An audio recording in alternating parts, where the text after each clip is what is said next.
ರಾಜ್ಯಸಭೆ ಮತ್ತು ವಿಧಾನ ಪರಿಷತ್ತಿಗೆ ಚುನಾವಣೆಗಳು. ರಾಜ್ಯಸಭೆಗೆ ಎಲ್ಲರೂ ಅವಿರೋಧವಾಗಿ ಆಯ್ಕೆಯಾದರು ಮತ್ತು ಅದನ್ನು ಘೋಷಿಸಲಾಯಿತು. ಈಗ ಇರೋದು ವಿಧಾನ ಪರಿಷತ್ ಚುನಾವಣೆ. ಹೆಚ್ಚುವರಿ ಅಭ್ಯರ್ಥಿ ಕಣದಲ್ಲಿರುವುದರಿಂದ ಕ್ರಾಸ್ ವೋಟಿಂಗ್ನ ಅವಶ್ಯಕತೆ ಮತ್ತು ಭಯ ಎರಡೂ ಇದೆ.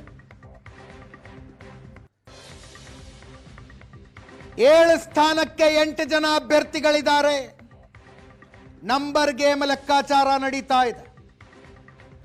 ಜೂನ್ 18ಕ್ಕೆ ಎಲೆಕ್ಷನ್ನು, 2 ದಿನ ಮುಂಚೆ ಜೂನ್ 16ಕ್ಕೆ ಶಾಸಕರ ಮೀಟಿಂಗ್ ಕರೆಯಲಾಗಿದೆ ವಂಡರ್ಲಾ ರೆಸಾರ್ಟ್ನಲ್ಲಿ.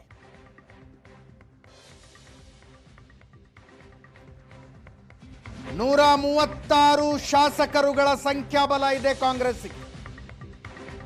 ವಿಧಾನ ಪರಿಷತ್ ಒಬ್ಬ ಅಭ್ಯರ್ಥಿ ಗೆಲುವಿಗೆ 28 ಓಟ್ ಬೇಕು.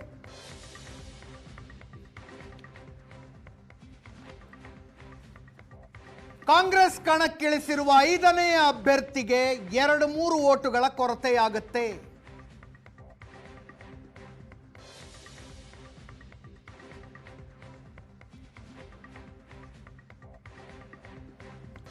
ಸೊ ಆತ್ಮಸಾಕ್ಷಿಯ ಮತಗಳನ್ನು ಕೇಳ್ತಾರೆ ಅಂತ ಅರ್ಥ.